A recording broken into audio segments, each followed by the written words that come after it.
Hello students, आप सभी का स्वागत है ठोस अवस्था भौतिकी की लेक्चर सीरीज में। आज हम एक नए टॉपिक की शुरुआत करते हैं जो है Sommerfeld theory of electrical conductivity, अर्थात विद्युत चालकता के लिए सोमरफेल्ड का सिद्धांत। इसकी बात हम करते हैं। इससे पहले हम बात कर लेते हैं, हम ड्रूड लॉरेंज थ्योरी पढ़ चुके थे और उसमें कुछ खामियां रह गई थी। उन खामियों को दूर करने के लिए सोमरफेल्ड ने एक नई थ्योरी दी थी इलेक्ट्रिकल कंडक्टिविटी की। वो खामियां थी, उनको हम थोड़ा सा देख लेते हैं। जब ड्रूड लॉरेंज थ्योरी से इलेक्ट्रिकल कंडक्टिविटी निकाली थी तो वहाँ पे हमने देखा था कंडक्टिविटी सिग्मा है वो डायरेक्टली प्रोपोर्शनल टू 1/T⁻³ आई थी, तथा रेसिस्टिविटी थी वो आई थी हमारी T⁻3/2 के समानुपाती आई थी। अब फेल क्यों हुई? क्योंकि जब एक्सपेरिमेंटल रिजल्ट्स देखे गए थे तो सिग्मा हमारा क्या आना चाहिए था, 1/T के समानुपाती, और रो आना चाहिए था हमारा समानुपाती T के। ये हमारा क्या था ड्रूड लॉरेंज थ्योरी से, और ये हमारा क्या है एक्सपेरिमेंटल रिजल्ट है। और इन रिजल्ट्स को ड्रूड लॉरेंज थ्योरी है वो एक्सप्लेन नहीं कर पाई थी, इसलिए सोमरफेल्ड ने जो ड्रूड ने जो सिद्धांत दिया था उसको मॉडिफाई किया। ड्रूड ने क्या माना था कि जो मेटल है उसके अंदर इलेक्ट्रॉन्स हैं वो किसकी तरह बिहेव कर रहे हैं, अनअपब्रस्ट इलेक्ट्रॉन गैस की तरह बिहेव कर रहे हैं। जबकि सोमरफेल्ड ने क्या कहा, इलेक्ट्रॉन है वो ठीक है फ्री है मेटल के अंदर, लेकिन वो किसको फॉलो करते हैं, फर्मी डिराक डिस्ट्रीब्यूशन को फॉलो करते हैं। जबकि ड्रूड लॉरेंज थ्योरी में इलेक्ट्रॉन गैस थी वो किसको फॉलो कर रही थी, मैक्सवेल बोल्ट्जमान डिस्ट्रीब्यूशन को फॉलो कर रही थी। तो अब सोमरफेल्ड ने क्या किया, फर्मी डिराक डिस्ट्रीब्यूशन की सहायता से क्या किया, इलेक्ट्रिकल कंडक्टिविटी निकाली। और हम देखते हैं वो इस रिजल्ट तक पहुंच पाते हैं या नहीं पहुंच पाते हैं। हम आगे बढ़ते हैं। जैसा हमें याद है कि हमने जब ड्रूड लॉरेंज थ्योरी पढ़ी थी तो उसमें हमने एक क्या माना था, मेटालिक कोई रोड थी वो ली थी, और हमने क्या किया था उस रोड में से कितने इलेक्ट्रॉन पास हो रहे हैं किसी पर्टिकुलर इंस्टेंट पे, और उसकी सहायता से हमने जे निकाला था, जहाँ जे क्या थी, धारा घनत्व था। तो सोमरफेल्ड थ्योरी में भी सेम हम वही काम करेंगे, और चेंज क्या करना है अपने को, सिर्फ इतना चेंज करना है कि हमें जब इलेक्ट्रॉन का डिस्ट्रीब्यूशन हम देखेंगे तो वो फर्मी डिराक डिस्ट्रीब्यूशन चूज करेंगे। तो करते हैं, देखो इसको कैसे। बेसिकली क्या है, सोमरफेल्ड ने क्या कर लिया, थोड़ा सा इसमें क्वांटम फिनोमेना है वो इंट्रोड्यूस कर दिया, और कुछ नहीं किया उन्होंने। जबकि ड्रूड लॉरेंज थ्योरी थी वो पूर्णतया क्या थी, क्लासिकल थ्योरी थी। तो इसके लिए हम मान लेते हैं एक क्या है हमारे पास, कोई वॉल्यूम का स्पेस है छोटा सा, और ये किसका है, ये वॉल्यूम स्पेस कौन सा है, फेज स्पेस में है। किस में है, फेज स्पेस में, कला आकाश में। किस में है, कला आकाश में। हम जानते हैं फेज स्पेस में कोऑर्डिनेट्स कितने होते हैं, 6 होते हैं मोमेंटम के, और 3 मोमेंटम के होते हैं, और 3 किसके होते हैं, हमारे पोजीशन के होते हैं, X Y Z and P X P Y P Z. अगर ये एक अल्पांश आयतन अगर मैं मानता हूं तो इस अल्पांश आयतन का वॉल्यूम कितना हो जाएगा, D P X D P Y D P Z और D X D Y D Z. होगा कि नहीं होगा? जबकि हम जानते हैं D X D Y D Z ये किसके बराबर होते हैं, हमारे वॉल्यूम के बराबर होते हैं कि नहीं होते हैं? अब हमारा काम क्या है, हमारा काम है जे निकालना। जे निकालने के लिए हम मान लेते हैं हमारी जो मेटल है उसके अंदर एक ये थोड़ा सा स्पेस हमने चूज कर लिया है, अल्पांश चूज कर लिया है, और इस अल्पांश में से कितने इलेक्ट्रॉन गुजर रहे हैं वो अगर हमें पता चल जाए तो हमें धारा पता चल जाएगी, और धारा पता चल जाएगी तो हम क्या निकाल सकते हैं, करंट डेंसिटी जे की वैल्यू निकाल सकते हैं। हम मान लेते हैं ये इसकी एक्स डायरेक्शन है, ठीक है। अब इसमें से अल्पांश आयतन में से इलेक्ट्रॉनों का प्रवाह कब होगा, जब हम इस पे कोई फोर्स नहीं लगा रहे हैं, तब इसमें से नेट फ्लो क्या होगा, 0 होगा। होगा कि नहीं होगा? कहने का मतलब जब इसमें हमने कोई फोर्स नहीं लगाया है तो इस अल्पांश में जो इलेक्ट्रॉन्स हैं वो क्या हैं, एक जगह हैं, जितने हैं उतने के उतने हैं, चेंज नहीं होने हैं। लेकिन अगर इस पे एक्सटर्नल फोर्स में इलेक्ट्रिक फील्ड ई लगा देता हूँ इस डायरेक्शन में, तो इसमें से जो इलेक्ट्रॉनों का क्या हो जाएगा, प्रवाह हो जाएगा, और ये इलेक्ट्रॉनों पे फोर्स लगेगा तो ये चलेंगे। तो हम वो इलेक्ट्रॉन काउंट कर लेते हैं कि इलेक्ट्रिक फील्ड लगाने से इसमें से कितने इलेक्ट्रॉन गुजर गए इस अल्पांश में से। ठीक है, तो इसके लिए हमें इलेक्ट्रॉनों की संख्या पता होनी चाहिए पहले कि इसमें कितने इलेक्ट्रॉन हैं। उसके लिए हमें पता होना चाहिए कि इसके अंदर स्टेट्स कितनी है, क्योंकि मैंने बताया था आपको इसने क्या किया है, क्वांटम फिनोमिना यूज किया है। ठीक है, तो इसमें से कितने इलेक्ट्रॉन गुजर रहे हैं ये जानने के लिए हमें क्या पता होना चाहिए, इसमें कितनी स्टेट हैं, और वो स्टेट हमें पता चल जाएंगी तो हम क्या निकाल लेंगे, नंबर ऑफ इलेक्ट्रॉन निकाल लेंगे। अब चूंकि हमें इसका वॉल्यूम पता है वो ये है, और क्वांटम यांत्रिकी के अनुसार, क्वांटम यांत्रिकी के अनुसार एक अवस्था का या एक स्टेट का आयतन है वो कितना होता है हमारा, h3। कितना होता है, h3। इसका मतलब इस पूरे वॉल्यूम में कितनी स्टेट है वो हम निकाल सकते हैं, क्योंकि एक स्टेट का वॉल्यूम कितना है, h3, तो इस पूरे वॉल्यूम में कितनी स्टेट हो जाएंगी। अतः है अल्पांश dpx dpy dpz dx dy dz में अवस्थाओं की संख्या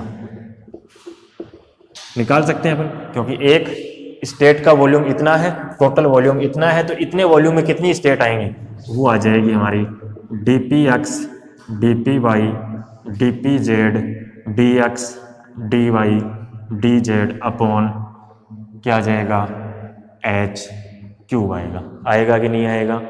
इसका मतलब अगर मैं dx dy dz का गुणनफल किसको बताता है, हमें वॉल्यूम को बताता है, तो मैं एकांक आयतन में निकालता हूं तो वो कितना हो जाएगा, एकांक आयतन में अवस्थाओं की संख्या वो कितनी आ जाएगी हमारी, इसमें वॉल्यूम का भाग देंगे, जैसे ही वॉल्यूम का भाग देंगे ये कट जाएगा, और वो आ जाएगा हमारा dpx dpy dpz upon h3 आ गया। आया कि नहीं आया, ये हमें पता चल गया इसमें इतनी स्टेट है, जो वॉल्यूम हमने चूज किया है उसमें इतनी स्टेट्स हैं। अब अगर चक्रण क्वांटम संख्या को इंक्लूड कर दें तो इस इलेक्ट्रॉनों की संख्या आ सकती है इसके अंदर। अब ये जो स्टेट है क्वांटम यांत्रिकी के अकॉर्डिंग हमने देखा था, ये जरूरी नहीं है ये स्टेट पूरी की पूरी भरी हो। तो अब हम किसको यूज करते हैं, फर्मी डिराक सांख्यिकी को यूज करते हैं। फर्मी डिराक सांख्यिकी क्या कहती है, किसी स्टेट के भरे जाने की प्रायिकता f, अगर मैं इसको f0 से रिप्रेजेंट करता हूं तो वो किसके समानुपाती होती है, E minus EF upon KBT plus 1 के समानुपाती होती है। इसका मतलब ये स्टेट भरी नहीं है, जितनी स्टेटों की संख्या है उसको मैं किससे गुणा कर दूं, इसके भरे जाने की प्रायिकता से, तो हमें क्या मिल जाएंगे, नंबर ऑफ इलेक्ट्रॉन, और उसकी स्पिन को भी इंक्लूड कर लें तो स्पिन कितनी होती है, या तो पॉजिटिव या नेगेटिव, या तो अप या डाउन, 2 होती हैं, तो 2 का फैक्टर भी आएगा। तो अब हम निकाल लेते हैं एकांक आयतन में, एकांक आयतन में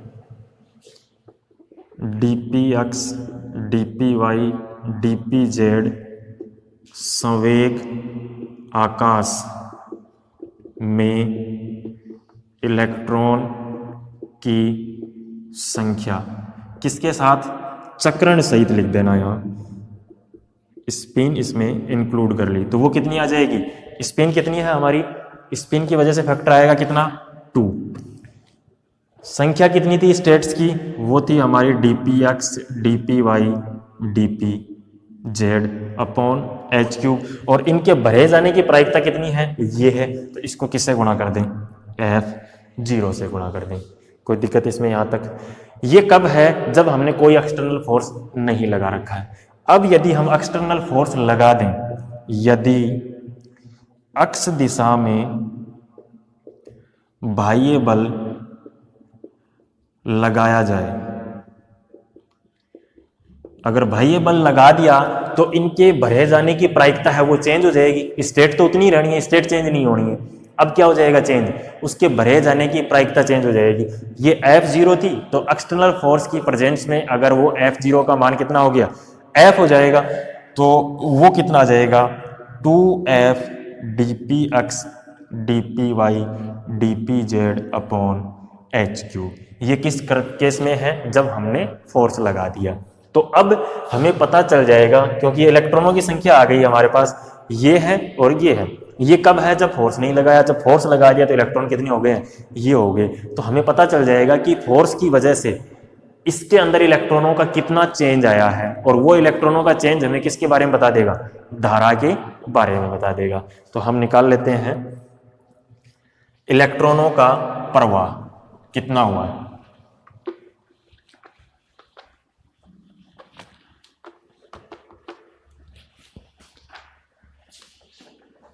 अल्पांश dpx dpy dpz से प्रवाहित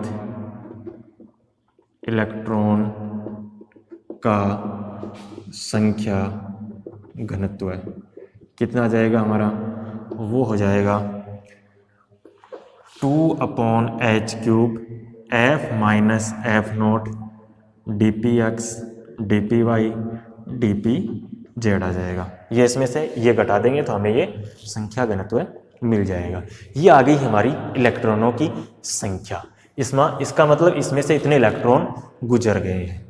हमारा इस अल्पांश से प्रवाहित इलेक्ट्रॉन का संख्या घनत्व है। अगर हमें चाहिए आवेश घनत्व तो हम क्या करेंगे, आवेश घनत्व के लिए हमें क्या करना पड़ेगा, इलेक्ट्रॉनों की संख्या को आवेश से गुणा करना पड़ेगा। और इलेक्ट्रॉन की संख्या हमारी निकाल चुके हैं, ये है, और इलेक्ट्रॉन पे आवेश कितना होता है -q। तो आवेश घनत्व कितना आ जाएगा, अल्पांश से प्रवाहित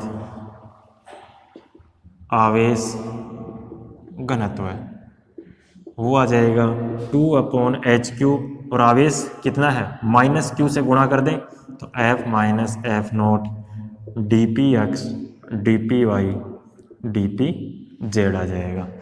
अब हमें क्या चाहिए, धारा घनत्व है। धारा घनत्व हम जानते हैं J किसके बराबर होता है, I/A के बराबर होता है।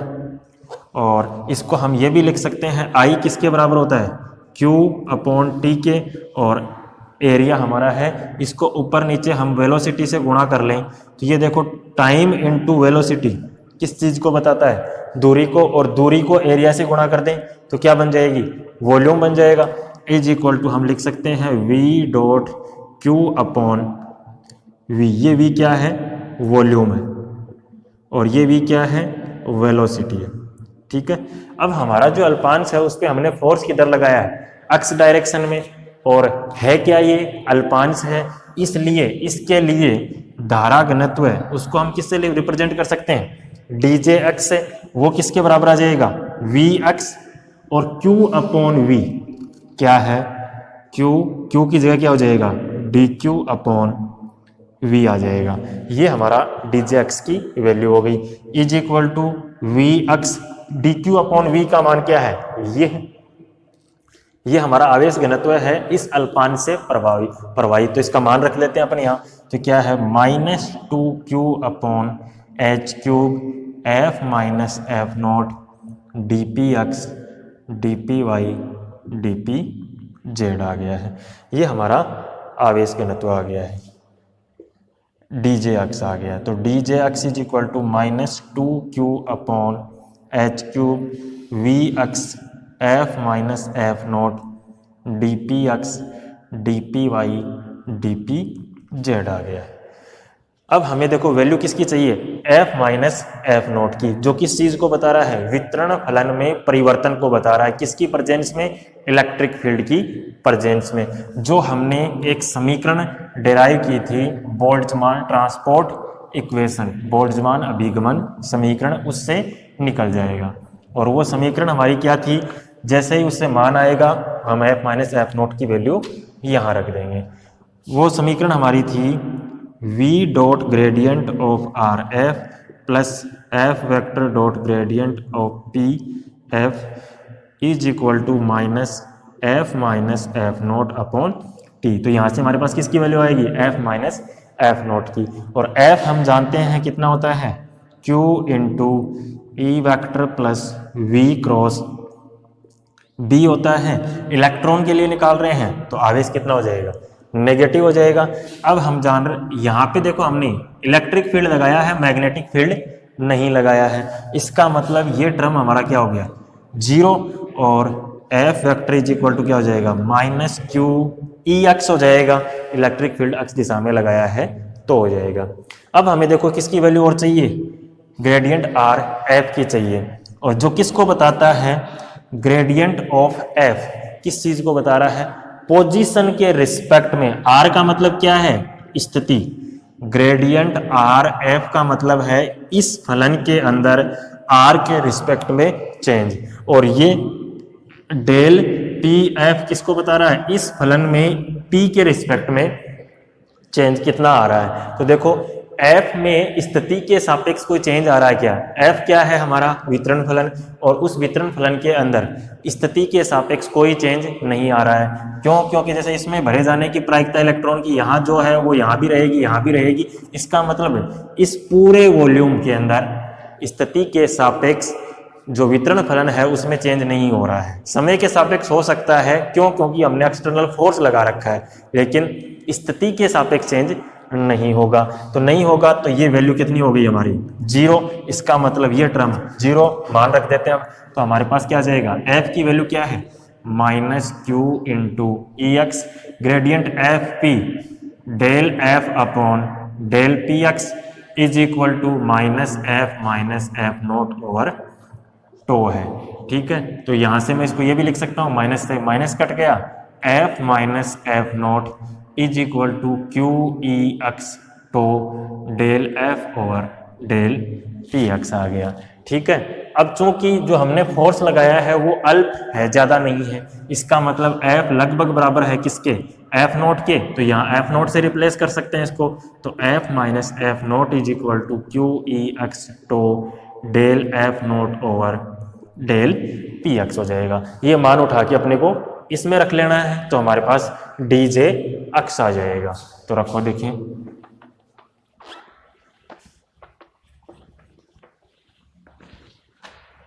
D J X is equal to minus two Q upon H cube V X F minus F naught, sorry F minus F note की तो वैल्यू रखनी है अपने को यहाँ से।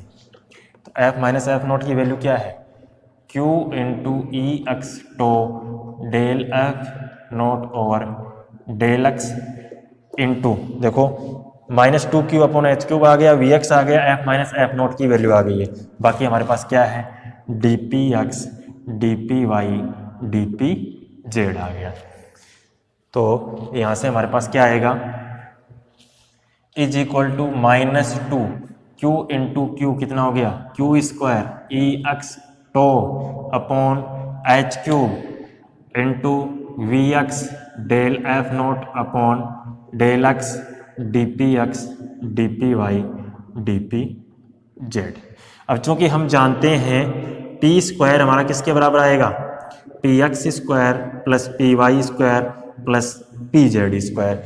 और जिस प्रकार से हमने D X into D Y into D Z को किससे रिप्रेजेंट किया था, वॉल्यूम से रिप्रेजेंट किया था, उसी प्रकार से D P X D P Y D P Z इसकी वैल्यू कितनी होती है, 4 pi P square into D P होता है। तो ये मान भी यहाँ रख लेते हैं।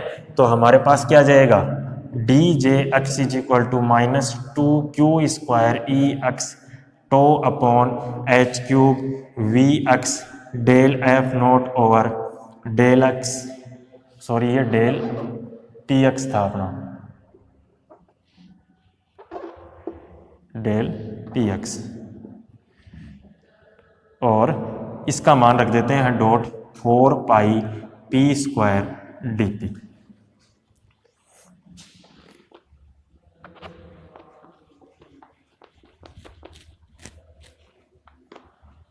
तो यहाँ से हमारे पास क्या आ जाएगा, is equal to minus 2q² EX tau, इसको गुणा कर देते हैं अपन 4 पाई से भी इधर, तो ये क्या आ जाएगा 4 पाई इंटू 2 कितना हो गया 8 pi q² EX tau upon h³।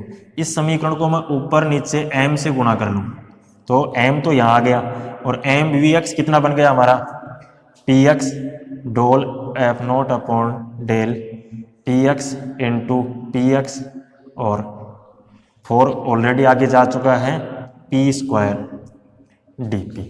ये हमारा क्या है dj अक्ष है। अब चूंकि हम जानते हैं ये इसके बराबर है, इसका मतलब यहां से मैं क्या लिख सकता हूं p del p is equal to px del px भी लिख सकता हूं। अगर ऐसा है इसका मतलब डेल px हमारा किसके बराबर है p del p over px है कि नहीं, इसमें px का भाग दे तो यहां से मैं डेल px को इससे रिप्लेस कर सकता हूं। तो क्या आएगा देखो,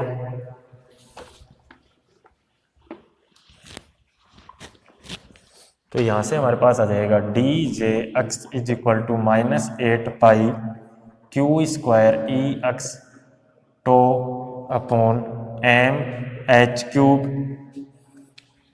del f0 upon del px, इसकी जगह वैल्यू क्या रखनी है p del p upon px कहां चला गया ऊपर डॉट, ये वाली संख्या px है तो ये px की स्क्वायर इंटू p² dp आया कि नहीं आया।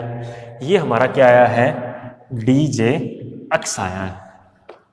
इसी प्रकार से अगर हमें क्या निकालना है पूरे वॉल्यूम के अंदर निकालना है धारा घनत्व, तो क्या करते हैं हम इसका समाकलन, तो jx इज इक्वल टू क्या आ जाएगा minus 8 pi q² EX tau upon mh³ integration 0 से infinity del f0 upon p del p, तो एक p कट गया यहां से और क्या आ जाएगा del p dot px² dp आएगा कि नहीं आएगा।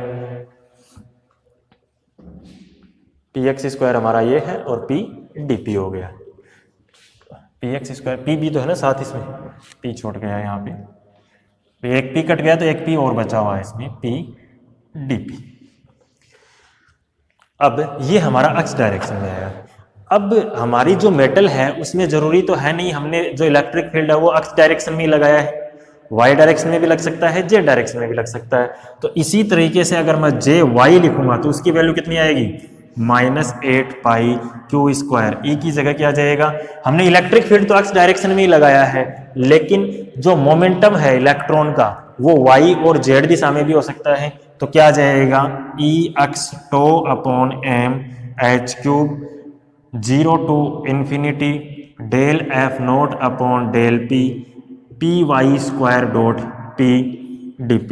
इसी तरीके से हम क्या निकाल सकते हैं z दिशा में भी निकाल सकते हैं, तो वो कितना आएगा हमारा jz is equal to minus 8 pi q² EX tau upon mh³ 0 से लेके infinity del f0 upon del pz² dot p dp।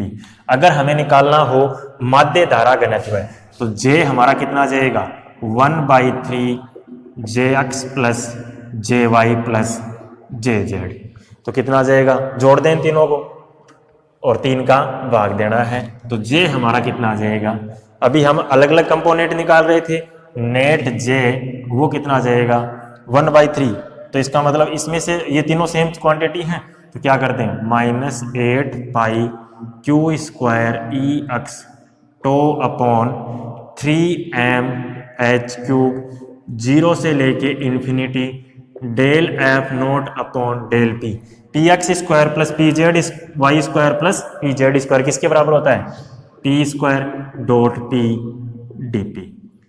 आएगा या नहीं आएगा, ये हमारे पास वैल्यू आ गई है इसकी। अब चूंकि हमारे पास जो डेटा अवेलेबल रहता है वो किसके पदों में रहता है एनर्जी के पदों में रहता है, तो इस पद को किस रूप में लिखते हैं अपन एनर्जी के रूप में लिख लेते हैं। तो चूंकि पी एनर्जी ई किसके बराबर होता है, टी स्क्वायर अपॉन 2m के बराबर होता है, तो यहां से पी स्क्वायर कितना आ जाएगा 2m इंटू ई के बराबर हो जाएगा। अब देखो यहां भी पार्शियल डेरिवेटिव है, यहां फुल डेरिवेटिव है, तो इससे मैं क्या लिख सकता हूं 2p dp is equal to, तो क्या आ जाएगा हमारा 2m de, और पार्शियल लिखूंगा तो p डेल p वो भी किसके बराबर आएगा 2m डेल e के बराबर आएगा। आएगा कि नहीं आएगा, 2 से 2 कैंसिल हो गया, ये मान उठा के इसमें रख लेते हैं, तो क्या आएगा देखो j is equal to -8 pi Q square e x tau upon 3m h cube integration 0 से infinity del f naught upon del p, यही है ना डेल p। इस डेल p की वैल्यू क्या है m into del e upon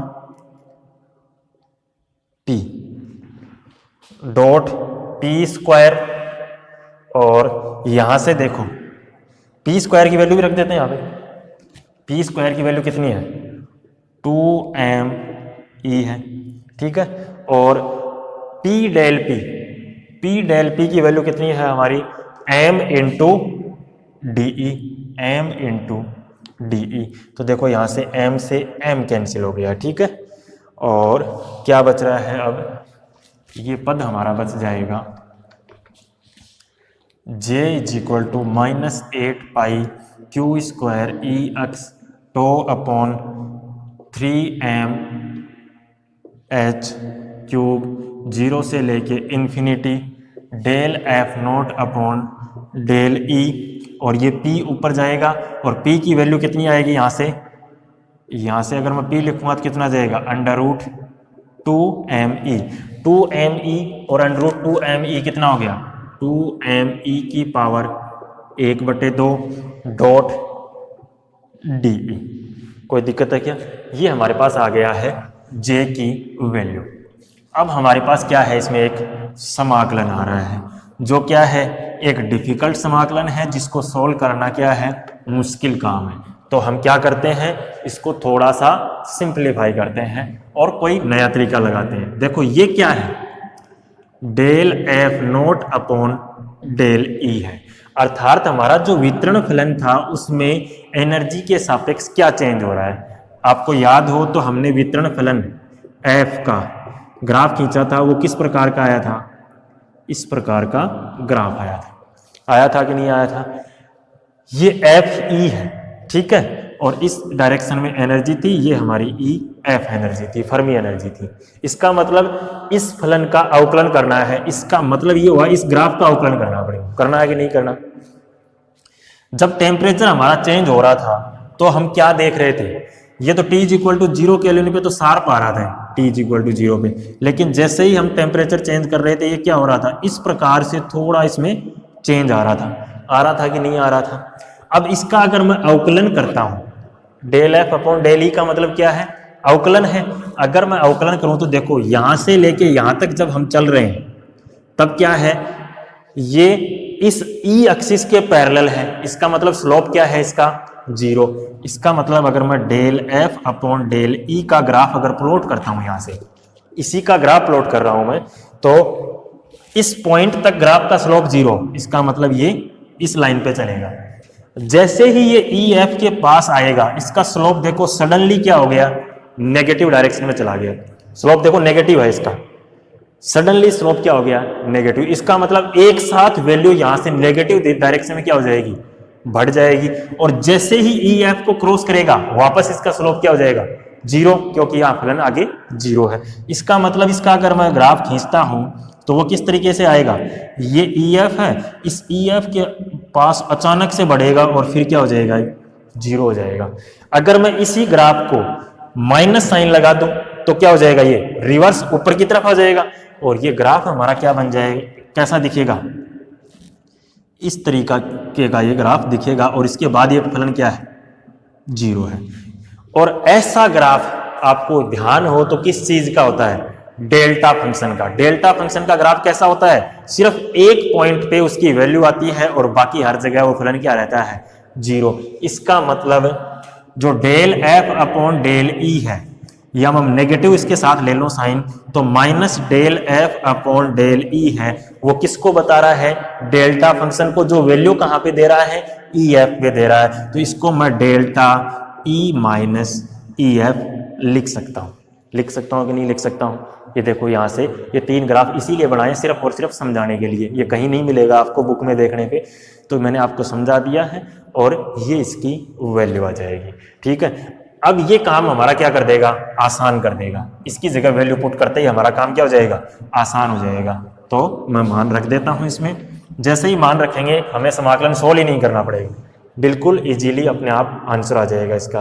तो j is equal to -8 pi Q square E x to upon 3m h cube, del F naught upon del e, और हमारे पास वैल्यू कितनी है, minus की, तो इस माइनस साइन को मैं अंदर ले लूं तो ये क्या बन जाएगा, minus del F naught upon del e, और इसकी वैल्यू क्या है, 0 से लेके इन्फिनिटी 2m ई की power 1/2 del e minus e f आएगा कि नहीं आएगा, डॉट डी। ठीक है, अब हम डिराक डेल्टा फंक्शन से जानते हैं 0 से लेके इन्फिनिटी कोई फंक्शन ई है उसकी प्रॉपर्टी है Dirac delta E minus e F है, तो ये वैल्यू कितनी देता है हमें, एफ इंटू ई एफ, अर्थात जहां जहां फलन के अंदर ई है वहां क्या रख दें हम, ई एफ रख दें, तो ये इस समाकलन की डायरेक्ट वैल्यू आ जाएगी। तो इसके अंदर कर देते हैं अपन, तो अगर ऐसा हम करते हैं तो हमारे पास जे की वैल्यू कितनी आती है, j इज इक्वल टू आएगा हमारा 8 pi Q square E x to upon M H cube into 3, और इसके अंदर देखो ये डेरिवेटिव है e माइनस ई एफ, इसका मतलब इसके गुणा में जितनी भी चीजें हैं उनमें जहां जहां e है उसकी जगह सिर्फ ई एफ रखना और कुछ नहीं करना है। तो यहाँ क्या आ जाएगा, E F 2m into E F की पावर 1/2, और ये इसकी वैल्यू आ जाएगी। समाकलन हमारा क्या हो गया है, सोल्व हो गया है। अब हमें ई एफ आ गया इसके अंदर, तो ई एफ की वैल्यू रख लेते हैं। ई एफ क्या है, फर्मी एनर्जी है, और फर्मी एनर्जी का फॉर्मूला हमारा क्या था, e f is equal to 8 h² upon 8m 3n upon pi की पावर 2/3 था। तो ये मान ई एफ का यहाँ रख लेते हैं, तो j इज इक्वल टू क्या आएगा, 8 pi Q square E x to upon 3m h cube, sorry ये हमारा 3/2 थी पावर, आपको याद हो तो हमने क्या किया था, पी स्क्वायर डॉट पी किया था, तो ये पी क्यूब बन गया था, और पी क्यूब की वैल्यू कितनी थी, 2m ई की पावर 3/2 थी। तो ये अगर 3/2 है हमारा, तो अब क्या करते हैं हम इसमें मान रखते हैं, तो जैसे ही मान रखेंगे हमारे पास क्या आएगा,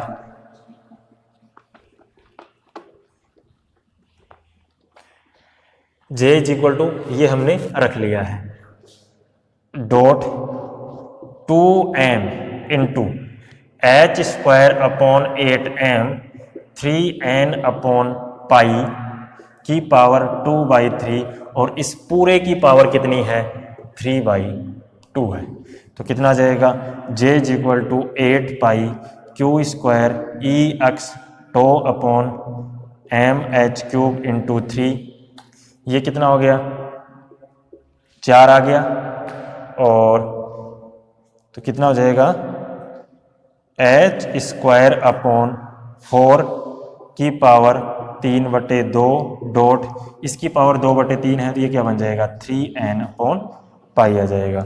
इस पाई से पाई कैंसिल हो गया, और h² अपॉन 4 की पावर 3/2 है, तो ये क्या बन जाएगा, j is equal to 8 q square E x to upon 3m h cube, इसकी पावर 3/2 करते हैं तो h/2 ये आ जाएगा h क्यूब अपॉन 8 आएगा, और साथ में हमारा क्या है 3n, 3 से 3 कैंसिल और 8 से 8 कैंसिल, और क्या था हमारे पास तो ये मान अगर हम रखते हैं इसमें तो हमारे पास आ जाएगा h³ से h³ cancel, j is equal to आ जाएगा हमारा n q स्क्वायर टो EX अपॉन n। ये हमारे पास क्या आ गया है, j की वैल्यू आ गई है। यही हमें चाहिए था, j हमें चाहिए था।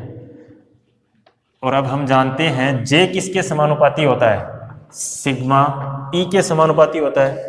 क्योंकि j है वो हमारा पता है सिग्मा EX के बराबर है, तो यहां से हमारे पास सिग्मा की वैल्यू कितनी आ जाएगी, n q square tau upon m के इक्वल आ जाएगी। अब चूंकि टो और टो इज इक्वल टू क्या होता है, v इंटू लैम्डा के बराबर होता है, तो यहां से हम क्या लिख सकते हैं,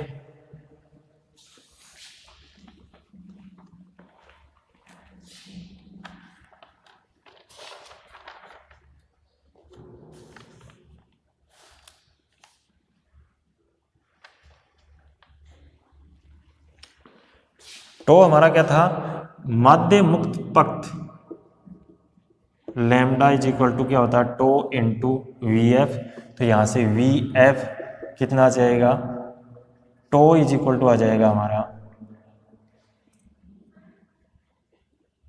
लैम्डा अपॉन VF। ये वैल्यू इसमें पुट कर दें, sigma is equal to NQ square upon M, tau की जगह क्या आ जाएगा, लैम्डा अपॉन VF। VF हमारी फर्मी वेलोसिटी है जो टेम्परेचर पे डिपेंड नहीं करती है, लैम्डा है वो डिपेंड करता है टेम्परेचर पे। तो यहाँ से हमारे पास सिग्मा कितना आ गया, 1/T के समानुपाती, और रो किसके समानुपाती आ गया, T के समानुपाती आ गया। यही हमें चाहिए था। हमने देखा था डिराक जो ड्रूड लॉरेंस थ्योरी थी वो ऐसा रिजल्ट नहीं दे पाई थी, लेकिन इस सोमरफील्ड थ्योरी से हमारे पास क्या आ गया है, सिग्मा है वो 1/T के समानुपाती और रो किसके समानुपाती आ गया है, T के समानुपाती आ गया है। इस प्रकार सोमरफील्ड थ्योरी है वो धातुओं के लिए विद्युत चालकता की सही व्याख्या कर पाती है। नेक्स्ट लेक्चर में हम नए टॉपिक के साथ मिलेंगे।